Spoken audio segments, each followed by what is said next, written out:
So let's move to the next sum of exercise 3.3, question number 3, fourth sum. See the question. The taxi charges in a city consist of a fixed charge together with the charge for the distance covered. देखो, city के जो taxi charges होते हैं, अब ये taxi charges जो हैं उसमें एक तो है fix charges together with the charges for distance covered, और जो दूसरे चार्जेस हैं वो डिस्टेंस जिस हिसाब से कवर होगा उसके अकॉर्डिंग चेंज होंगे. ठीक है, तो एक है फिक्स चार्जेस और दूसरे जो डिस्टेंस के अकॉर्डिंग चार्ज किए जाएंगे उन चार्जेस को हम बोल सकते हैं वेरिएबल चार्जेस, क्योंकि डिस्टेंस चेंज होगा तो ये चार्जेस भी क्या होंगे, चेंज होंगे. तो दो चीजें हैं main, fix charges and variable charges. For a distance of 10 km, the charge paid is 105. 10 kilometre distance अगर कवर करते हैं तो कितने चार्जेस पे किए जा रहे हैं, 105 rupees. And for a journey of 15 kilometre, और इसी की जगह अगर 15 किलोमीटर की जर्नी तय करूं तो उसके लिए कितने चार्जेस पे करने पड़ रहे हैं, 155. So what are the fix charges and the charge per kilometre. तो हमें सबसे पहले तो ये फाइंड करना है कि फिक्स चार्जेस क्या होंगे एंड चार्ज पर किलोमीटर क्या होगा. And how much does a person have to pay for travelling a distance of 25 kilometre. चलो ये तो बाद की बात हुई, 25 किलोमीटर वाला क्या है वो बाद में समझते हैं. सबसे पहले तो हम फिक्स चार्जेस एंड चार्जेस पर किलोमीटर जो फाइंड आउट करना है वो करते हैं. ठीक है, सबसे पहले हम एक चीज एज्यूम करेंगे कि फिक्स चार्जेस जो है वो x है एंड चार्ज पर किलोमीटर जिसको मैं बोल रही हूँ कि वेरिएबल चार्ज है उसको हम क्या मान लेंगे, y. So first of all we need to write this. Let fixed charges be x and charge per kilometer be y. Okay? अब देखो पहली कंडीशन क्या थी कि अगर 10 किलोमीटर डिस्टेंस ट्रेवल करते हैं तो टोटल चार्ज कितना पे करना पड़ रहा है, 105. देखो फिक्स चार्ज तो सेम ही रहने वाला है प्लस 10 किलोमीटर डिस्टेंस के अकॉर्डिंग y रुपीज चार्ज है. y रुपीज चार्ज है मीन्स 10y. आपको याद हो तो मैंने आपको पहले भी कहा था कि आप क्या करोगे, जितना भी अमाउंट है उससे इसको मल्टीप्लाई, यानी 10 किलोमीटर चलना है और 1 किलोमीटर का चार्ज कितना है, y. तो 10 into Y will become 10y और इसका टोटल कितना हमें पे करना पड़ रहा है, 105. This is your first equation. दूसरा कंडीशन क्या था, for the journey of 15 kilometre हमें कितना चार्ज पे करना पड़ रहा है, 155. तो देखो 15 किलोमीटर जर्नी, x तो सेम ही रहने वाला है क्योंकि फिक्स चार्जेस इंक्लूडेड है एंड वो हमेशा सेम रहेंगे x. जो चार्ज पर किलोमीटर है वो कितना था, y, और हम कितना किलोमीटर ट्रेवल कर रहे हैं, 15. सो it will B 15y and total हमें कितना देना पड़ रहा है, 155. सो this is your second equation. दो इक्वेशन बन गई. अब as per are substitute method हम क्या करते हैं, फर्स्ट इक्वेशन में changes, right. So first we will write the first equation. अब इसमें आप कैसे करोगे, 10y जो है वहां ले लेते हैं. 10y अगर मैं वहां ले लूं तो वो क्या हो जाएगा, माइनस 105 माइनस 10y. ओके, ये यहाँ प्लस में था वहां जाके हो गया minus. So this is our third equation. अब हम क्या करेंगे, इसको x की जो वैल्यू आई है इसको हम सेकेंड इक्वेशन में सब्स्टिट्यूट करेंगे. So first we will write the second equation, x plus 15y is equals to 155 and we have to write the statement also, substituting x by 105 minus 10y. ठीक है, अब आप क्या करोगे, x की जगह पे ये लिख दोगे 105 minus 10y plus 15y same is equals to 155 भी सेम. ओके, अब देखो ये दोनों लाइक टर्म है, 10y और 15y लाइक टर्म है तो माइनस प्लस माइनस, 105 सेम लिखो, प्लस माइनस हो गया माइनस, 15 में से 10 गया, you will be getting 5y sign plus की because 15 is a bigger term, 155 सामने से. ओके, अब इसके आगे हम क्या करेंगे, ये कांस्टेंट टर्म है, ये भी कांस्टेंट टर्म है, तो 105 वहां चला जाएगा, 5y यहीं पे रह गया और 105 वहां जाएगा, तो यहाँ प्लस में था वहां जाके क्या हो जाएगा, minus. So 50 will get now 5y and y के बीच में कोई साइन नहीं, मीन्स व्हाट, मल्टीप्लाई, तो 5 वहां पे जाएगा तो it will B 50 divide by 5, 50 को आप 5 से डिवाइड करोगे तो आपका आंसर क्या आ जाएगा, 10, right. So you are getting 10 as the answer. Now ये जो 10 आया मेरे पास, ये 10 y को मैंने क्या माना था, charge per kilometre, charge per kilometre क्या मिल गया अपन को, 10 रुपीज, है ना। अब फिक्स चार्जेस अभी भी बाकी है, दैट इज x। तो थर्ड इक्वेशन हम उठाएंगे, x का हमने वैल्यू क्या फाइंड किया था y के टर्म्स में, 105 minus 10y। So 105 will be same minus 10, y की जगह पे यू विल राइट व्हाट, 10, जो आपने y की वैल्यू फाइंड की थी that you will write. 10 10s are 100, 105 में से 100 माइनस, तो we will be getting 5, means fix charges कितने आ गए, 5 रुपीज। ओके, चलो पहली दो चीजें जो इन्होंने कही थी, fix charges and charge per kilometre, वो हमने फाइंड कर ली। अब आते हैं थर्ड चीज पे, that how much does a person have to pay for travelling a distance of 25 kilometre. देखो पहले तो इक्वेशन बनाओ, अगर बंदे को 25 किलोमीटर ट्रेवल करना है तो उसके लिए उसको कितना पे करना पड़ेगा। पहले बात तो अगर मैं इक्वेशन बनाऊं तो इट विल बी x मतलब क्या, फिक्स चार्जेस। अब 25 किलोमीटर उसको चढ़ना है, y is the 1 kilometre charge, और 25 किलोमीटर उसको चलना है तो 25y, इक्वेशन बन गई। अब इसका टोटल जो है, यानी कि इसका आंसर मुझे फाइंड करना है कि कितना चार्ज लगा होगा। अब देखो x का आंसर क्या था आपके पास, 5, 25, y का आंसर क्या था, 10, 5 plus 25 into 10 will B 250, 250 plus 5 will be 255.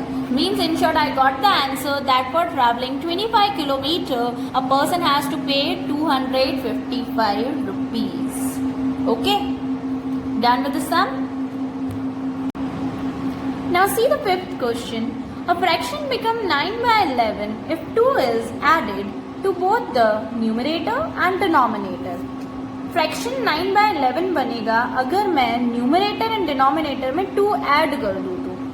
If 3 is added to both numerator and denominator it becomes 5 by 6। और दूसरी कंडीशन ये है कि अगर न्यूमरेटर एंड डिनोमिनेटर में 3 ऐड करूं तो फ्रैक्शन क्या बनेगा, 5 by 6। तो बोला है फाइंड द फ्रैक्शन, फ्रैक्शन क्या होगा, that we have to find. अब देखो हर जगह बात आ रही है न्यूमरेटर एंड डिनोमिनेटर के साथ ऐड करने की, तो न्यूमरेटर को मान लेते हैं x एंड डिनोमिनेटर को मान लेते हैं y। So first of all will write let the numerator be x and denominator be y।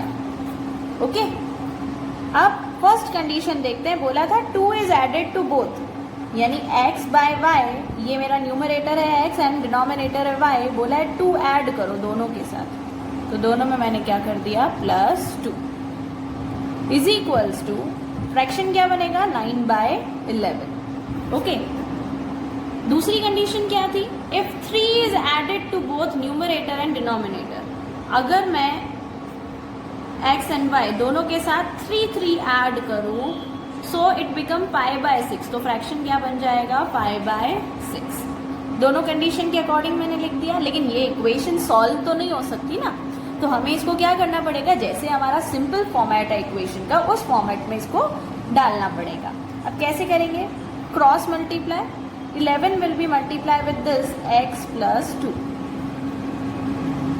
and y plus 2 will be multiplied with 9, cross में मल्टीप्लाई हो जाएगा, 11 into x 11x, 11 into 2 22, 9 into y 9y, 9 into 2 18।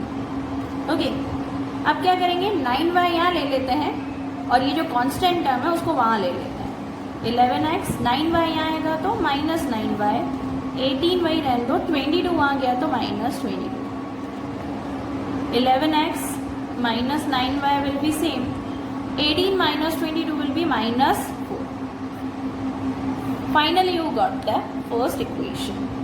अब आते हैं second equation. देखो फिर से वही कहानी करेंगे, क्रॉस मल्टीप्लाई करो, 6 will be multiplied with x plus 3 and 5 will be multiplied with y plus 3.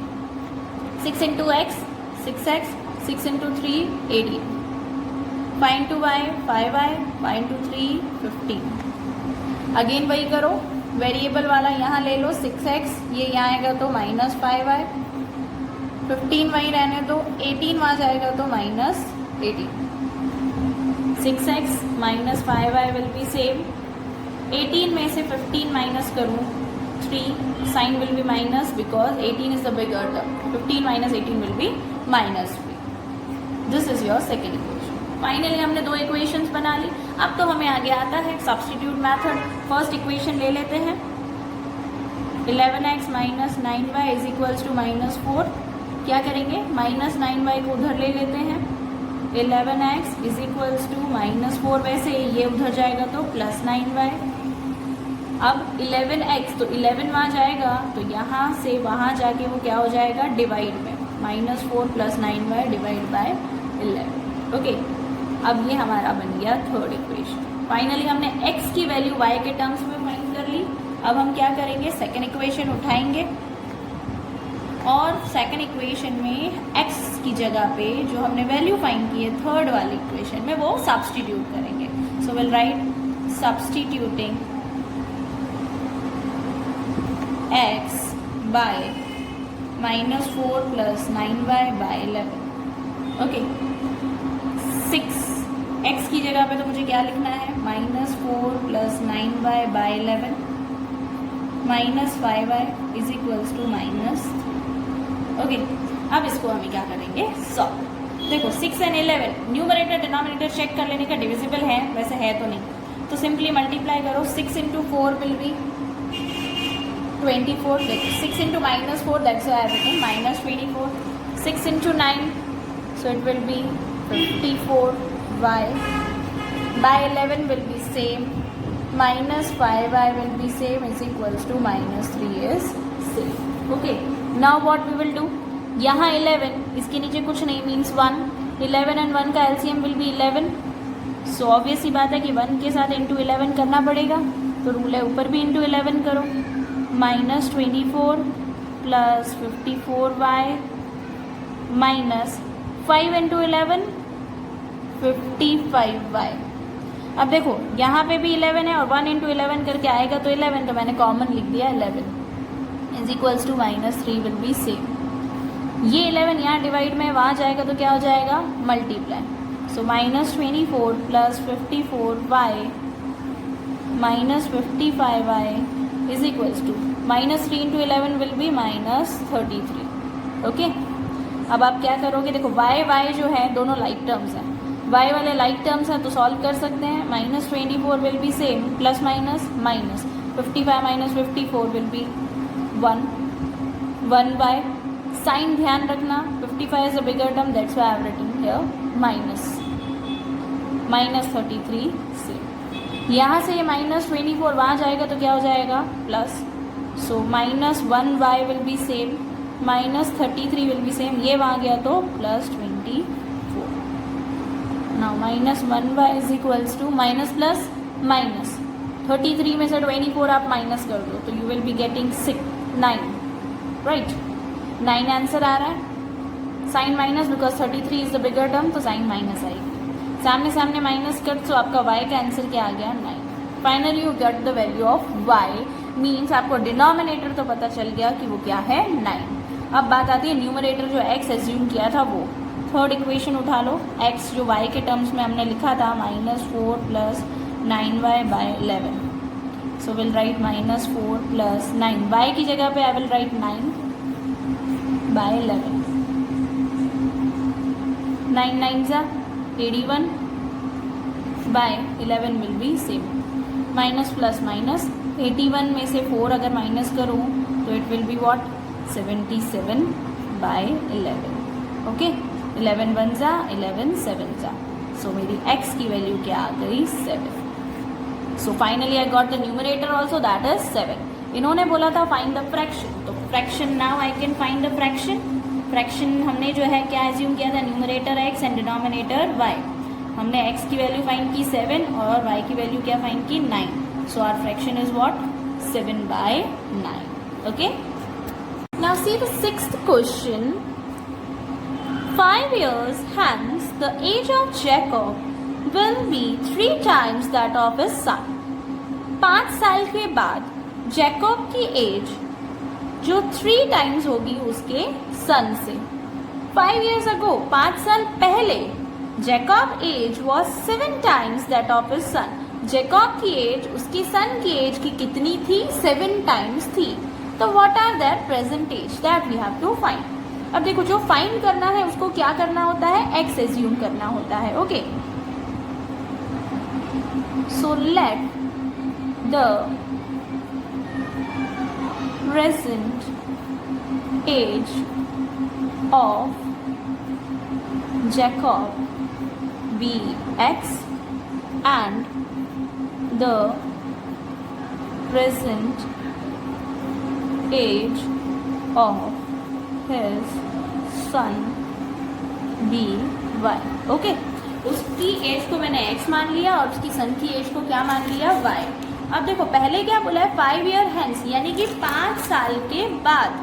5 साल के बाद यानी कि जैकब की एज भी 5 साल बाद, यानी अभी की एज x है तो 5 साल बाद प्लस 5, और उसकी सन की एज भी 5 साल बाद, अभी की एज y है तो 5 साल के बाद प्लस 5, y प्लस 5. क्या बोला था? The age of Jacob will be 3 times that of his son. ये जो एज है वो इसके बेटे की एज के 3 टाइम्स होगी. 3 टाइम्स मीन्स इसके साथ इंटू 3. 5 साल के बाद तो x प्लस 5 y प्लस 5, दोनों की एज 5-5 साल के बाद वाली. जो जैकब की एज है वो सन की एज का 3 टाइम्स होगी, इसीलिए इंटू क्या कर दिया? 3. ओके, अब इसको सॉल्व करके इक्वेशन बनाते हैं तो हमें अपनी फर्स्ट इक्वेशन मिल जाएगी. So will write x plus 5 as it is. 3 into y 3y, 3 into 5 15.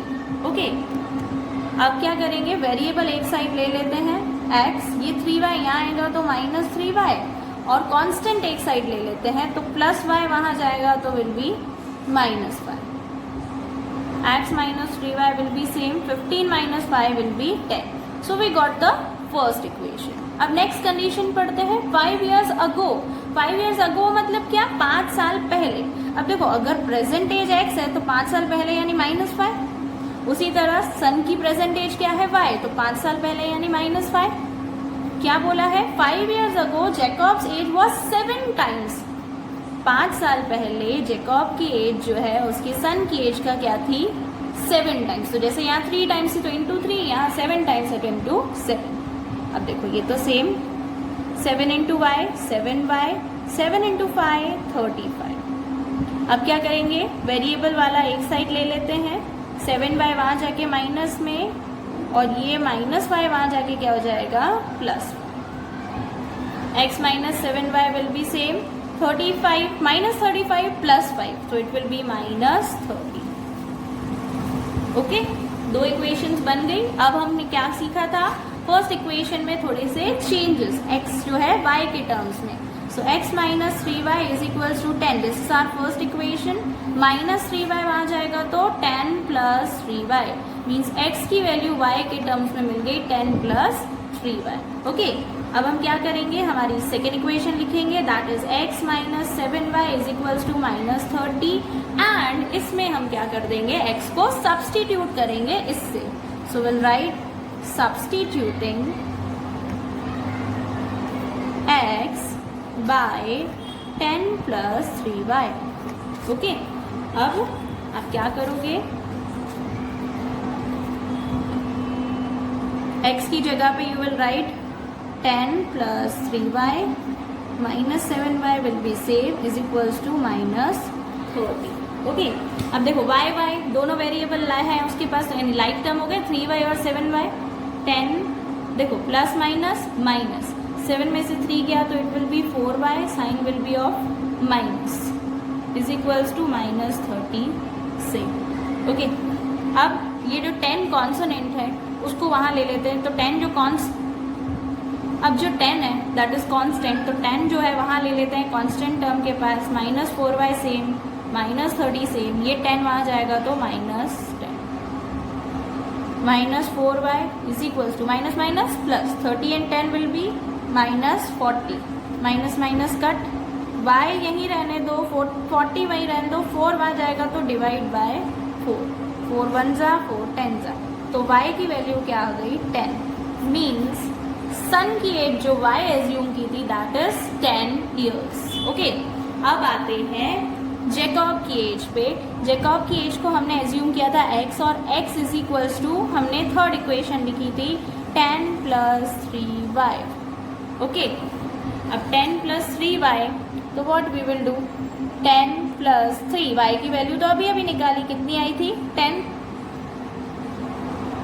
3 × 10 30, 10 × 10 + 30 we will get 40.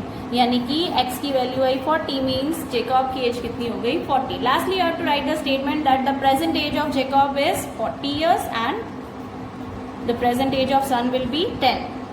The present age of Jacob is 40 years and of son is 10 years.